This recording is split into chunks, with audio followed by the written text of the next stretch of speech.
안녕하십니까. 1월 26일 목요일 오전 11시를 막 넘겼습니다. 저는 이 방송을 위해서 이 자리에 앉기 직전에 서초역을 중심으로 양편에 대법원 건물과 그리고 이쪽에 반대편에 서울중앙지검 청사 그 사이를 뚫고 이 자리에 앉았습니다.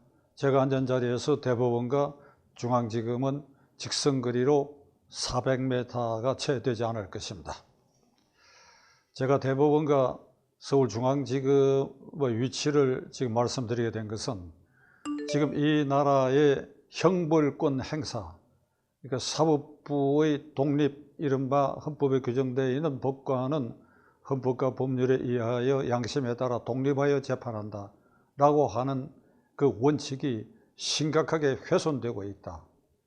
특히 이재명의 대장동 게이트에서 비롯된 권순일 대법관의 재판 거래 의혹이 불거짐으로써 대법원의 명예와 자존심은 여지없이 손상당하고 있다. 대법원을 믿을 수 있느냐? 대법원을 못 믿으니까 하급법원 판결도 믿을 수 있느냐 하는 강력한 의혹이 지금 생겨나고 있습니다. 그 반대편에는 중앙지검 검찰은 이재명에 의해서 철저하게 농락당하고 있다고 생각합니다. 농락, 조롱당하고 있어요.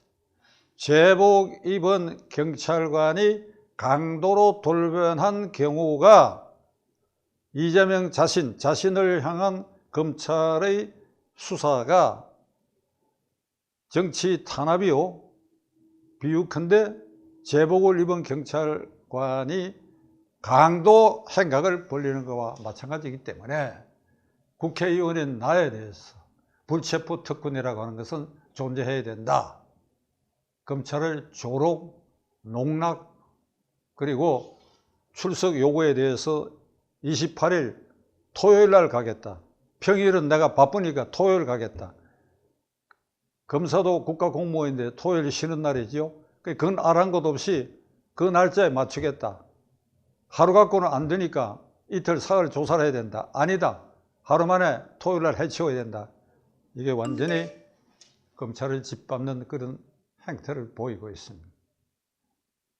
국가의 경영의 4대 목표 과제라고 한다면 첫째로 국방이고, 둘째로는 재금, 세금을 어떻게 거둬들여서 어떻게 쓰느냐, 그 다음에 국가공무원 전체의 인사를 어떻게 함정해야 되느냐, 그리고 국가 형벌권을 적정하게 행사하느냐 안 하느냐, 거기에 사회정의, 국가정의의 명운이 달려 있습니다.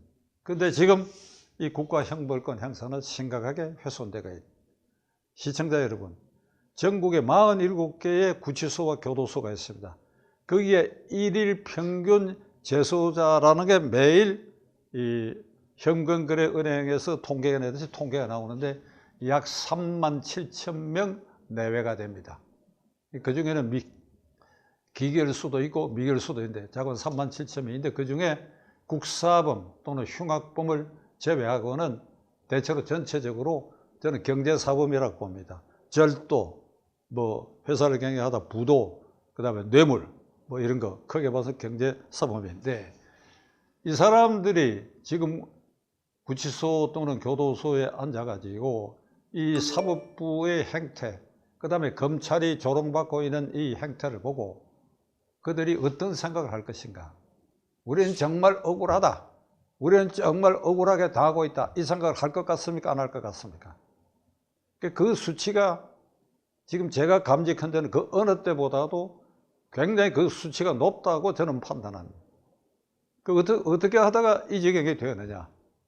우선 대법원이 김명수 대법원장 등 13명의 대법관으로 구성되어 있는데 그들의 불신받는 여러 요소가 많은데 크게 두 가지로 요약해보면 울산시장 부정선거 사건이 3년 반 전에 기소가 되는데 아직 1심에 머물고 있어요. 1심에. 그러는 사이에 지난 6월 1일, 작년 6월 1일 지방선거에 그 사건의 주범의 핵심인 송철호 울산시장이 그 선거에 나왔어. 그 선거에 입후보를 했어. 민주당 공천으로. 이걸 공천을 한 민주당도 보통 배짱이 아닐 뿐 아니라 이런 사태가 유발되도록 어떻게 해서 재판을 이렇게 미루어왔느냐 이게.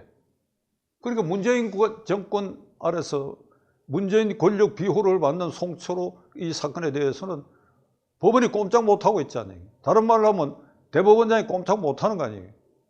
신속한 재판을 받아야 된다고 하는 헌법상 권리인 동시에 의무인데 그 신속한 재판을 뒷전으로 미루다 보니까 주 피고인 중에 주 피고인이 아니 그 사건 판결로 당연히 공직선거에 입후보할 수 없어야 하는 그런 기간인데도 불구하고 이걸 미루는 바람에 그게 당당하게 민주당 후보로 나가고 물론 낙선하긴 했지만 이게 도대체 무슨 꼴입니까? 예를 지금 재판 지연에 따른 그러니까 정치적 사건에 대해서 대부분이 어떤 행태를 보이겠다는 예를 지금 하나 들었고, 두 번째로는 지금 최근에 불거진 권순일 대법관의 재판 거래 의혹. 이것은 김명수 대법원장이 재판장이 된 연합부 판결에서 이재명의 공직선거법 위반에 대해서 고등법원에까지 유죄로 인정돼요. 그것이 대법원에서 유지될 때는 그의 지사직도 박탈되고 향후 10년 동안 공직선거에 나올 수 없는 그런 위기 국면에서 주심인 권순일, 재판장 김명수 대법원장이 어떤 판결을 내리느냐. 공직선거법상 허위사실 유포죄로 유죄로 인정된 것에 대해서 질문에 대해서 답변하는데 다소 거짓말이 있었다. 그러니까 내가 적극적으로 거짓말한 건 아니다. 그러니까 질문에 대해서 답변할 때 거짓말이 있었으니까 이건 소극적인 대응이니까 이걸 공직선거법상의 허위로 판명할 수 없다. 이 판결은 이게 유죄로 인정하는 쪽하고 무죄로 인정하는 쪽이 거의 간발의 차이로 비슷했다고 저는 듣고 있습니다. 그런데 권순일 주심 대법관과 대법원장이 이재명 쪽에 손을 들어줌으로써 무죄 판결이 되고 그로 인해서 그는 정치적으로 생존해가지고 대통령 후보에도 나가고 국회의원도 되고 당대표도 되는 이런 과정을 밟았는데 지금 권순일에 대한 그 재판 거래 의혹은 대장동 게이트의 몸통 하수인인 김만배가 이 사건을 로비를 통해서 뒤집었다 하는 것이 여러 정황으로 드러나 있고 권순일은 그 판결 후 2달 뒤에 임기를 채우고 그만두고 난 직후에 김만배의 화천대에 고문 변호사로 채용돼가 한 달에 1,500만 원씩 받아먹다가 결국 들통나고 말하는데 그는 50억 클럽에도 들어가 있다고 하는 것이 거의 현실로 굳어져 있는 이런 상황입니다. 그러니까 우리가 대법원을 바라다 볼 때 권순일의 재판 거래 의혹을 떠올리지 않을 수가 없고 그걸 떠올리는 한 김명수 대법원장 이하 대법관 그중에는 그 판결에 스스로 양심을 지킨 분들도 꽤 있지만은 전체적으로 봐서 이 대부분을 우리가 믿을 수 있느냐 하는 소리가 방방곡곡에서 울려 퍼지는 거. 김명수 대법원장 이하 현직 대법관 여러분들이 이걸 인정하고 있습니까? 87년 6.29 이후에 현행헌법이 개정됐을 때 이게 대법원의 조직과 구성을 어떻게 해야 되느냐 하는 것에 대해서 당시 제1야당인 통일민주당이 개헌에 대한 주도권을 쥐고 있었을 텐데 제가 정책위 의장으로서 그 당내 개헌특위의 간사를 맡고 있었습니다. 그 위원장은 강남구 출신이었던 이중재 부총장께서 맡고 있었을 때에 이 대법원을 어떻게 구성하느냐. 우선 대법원 판사라고 호칭해야 되느냐, 대법관으로 호칭해야 되느냐. 그리고 어느 쪽이든지 간에 대법원 판사가 됐건 대법관이 됐건 임기를 둘 것인가 안 둘 것인가, 미국이나 일본처럼 임기를 없애버릴 것인가 하는 것에 대해서 논쟁이 있었는데 저는 이게 법원의 권위를 위해서 대법관이라는 호칭을 쓰되 임기를 없애자고 한 주장을 폈습니다. 그것은 젊은 나이에 임기 6년 정도의 대법관을 지내고 나오면 보통 현재는 50대 후반에서 60대 초반에 대법관이 된다고 한다면 평균 수명도 늘어나고 이러니까 60대 중반 이후에는 결국은 대형 로펌에 속해가지고 도장값으로 1년에 20억 내지 30억을 번다고 하는 그런 아주 타락한 정관예우 풍토를 만들어버리고 말았던 이걸 예방하기 위해서는 대법관이라고 호칭으로 높여주고 그리고 평생 그 자리에 있도록 해야 한다는 주장이 결국 설득력을 잃어버리고 호칭은 대법관으로 임기는 6년으로 하다 보니까 지금 제가 말씀드린 것처럼 팔팔한 나이에 대법관의 임기를 끝내고 나서는 돈의 현혹이 돼가지고 대형 로펌에서 모셔가가지고 상고 이유서에 제가 뭐 극단적 표현이 될지 모르겠지만 여러분들이 저 말 믿으시면 됩니다. 도장 찍어주는 도장값으로 처음 몇 년 동안 한 5년 동안은 20억 30억씩 벌어들인다고 하는 거. 이게 서초동 이 법조가에서 공공연한 현실로 받아들여지고 있대. 그러니까 그런 대법원의 풍토의 일부로서 아주 타락하게 반영되고 나타난 것이 권순일의 대장동 게이트와 관계된 이재명 구출 그리고 김만배가 로비한 50억 클럽에 가입이 되고 한 이 추태가 지금 만천하에 지금 공개되고 있는 상황입니다. 어떻게 해야 하겠습니까? 시청자 여러분, 헌법상 제1기관인 국민의 구성원인 저와 여러분들의 입장에서 이걸 어떻게 해야 되겠습니까? 이 일을 어떻게 바로잡을 수 있습니까?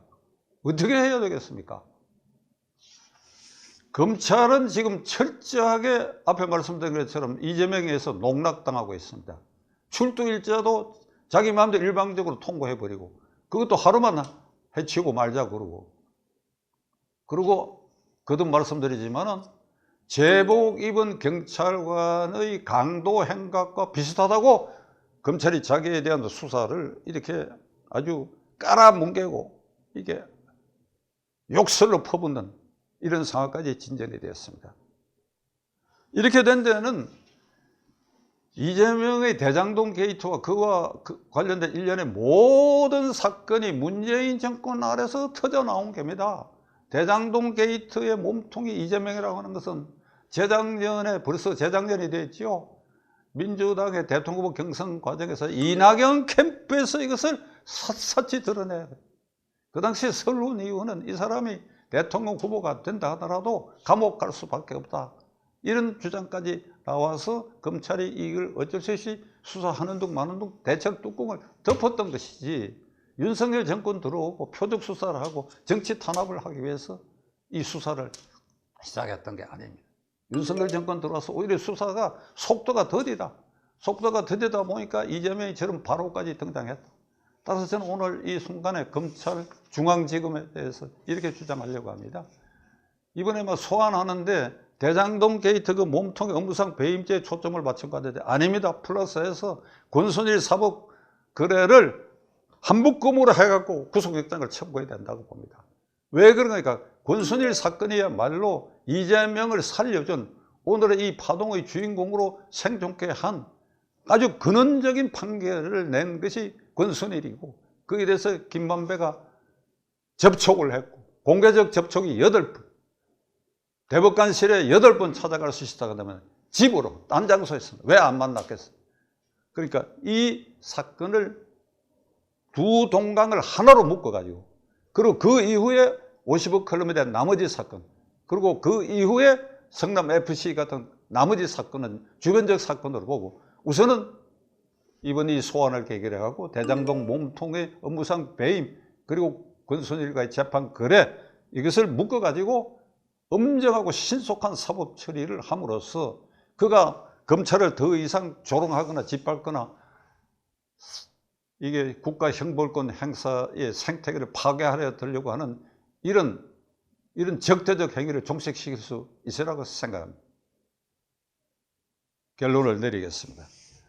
지금 우리 법조계 법원은 법원대로 대법원은 대법원대로 심각한 불신의 위기에 빠져 있고 검찰은 이재명에 의해서 조롱과 그리고 놀림감이 되고 말았어.